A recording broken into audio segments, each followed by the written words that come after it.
Like any other state that existed before and after, the ancient Roman Republic required resources to run. The resources collected from the citizens to help run a state are generally known as taxes. This video explores the concept of taxes in the ancient Roman Republic, and in particular the different types of taxes that Romans had to pay based on the writings of the ancient Roman historian Livy. I welcome you to my YouTube channel where I explore ancient texts. The ancient texts I explore in this channel are those that have been around for thousands of years. At the moment, I'm going through From the Founding of the City by Titus Livius or Livy.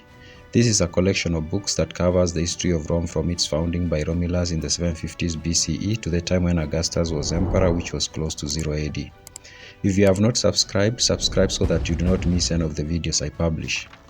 The ancient Roman Republic did end up with a relatively complex but efficient tax system. According to Livy, the foundation of this system was put in place by the fourth king, Servius Tullius. Livy writes, "Then Servius Tullius set himself to, by far the greatest of all works in times of peace. Just as Numa, the second king, had been the author of religious laws and institutions, so posterity extols Servius as the founder of those divisions and classes in the state by which a clear distinction is drawn between the various grades of dignity and fortune.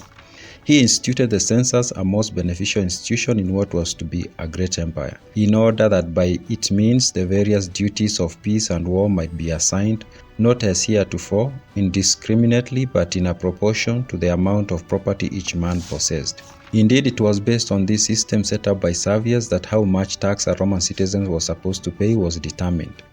Also, for the first time, the office of censor was created. This is an official who maintained the record of the citizens and the economic class they belonged to and how much tax they were supposed to pay. It was also the office of the censor that generally determined how public funds were spent, including issuing contracts and purchasing goods that the government needed, such as corn for the public during times of famine. Over time, the censors became very powerful. It was often the case that they misused their powers and could maliciously put someone in a class they did not belong to so as that they paid more taxes than they were supposed to. This was the issue that Mamercus Aemilius, as dictator in 426 BCE, decided to solve.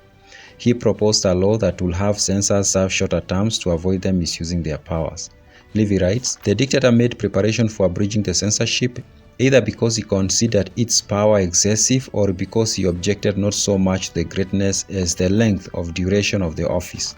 Accordingly, he convened the assembly and said that as the gods had undertaken the conduct of the state in the external affairs and made everything safe, he will do what was required to be done within the walls and take counsel for the liberties of the Roman people. Those liberties were most securely guarded when those who held great powers did not hold them long, and when offices that could not be limited in their jurisdictions were limited in their tenure. While the other magistrates are annual, the censorship was a quinquennial one. It was a distinct grievance to have to live at the mercy of the same men for so many years, in fact, for a considerable part of one's life.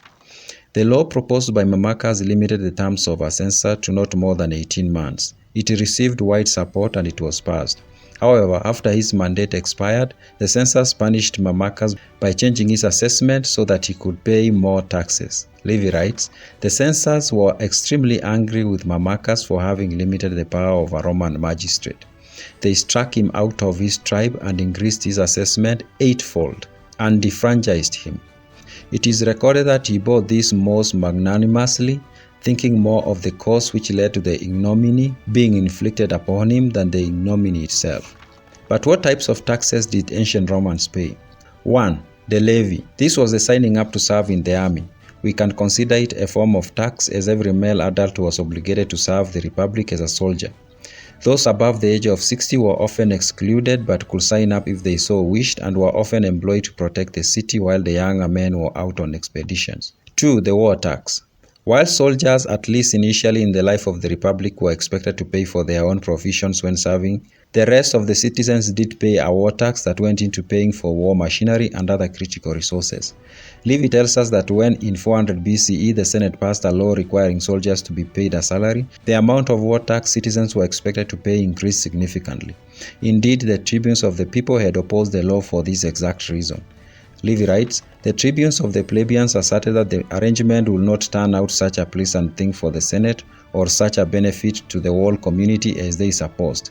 The policy was more attractive at first sight than it will prove in actual practice.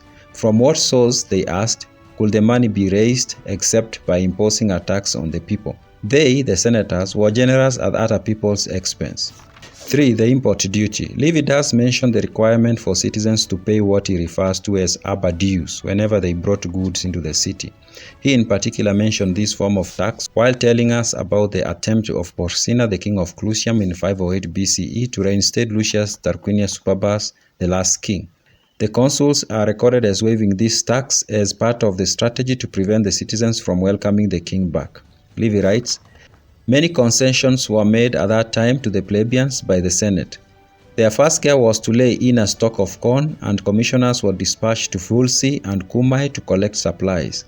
The sale of salt, hitherto in the hands of private individuals who had raised the price to a high figure, was now wholly transferred to the state. The plebeians were exempted from the payment of the dues and the war tax so that they might fall on the rich who could bear the burden. The poor were held to pay sufficient to the state if they brought up their children. If you found this video interesting, take a moment to strike the like button. I also welcome your comment. See you in the next video.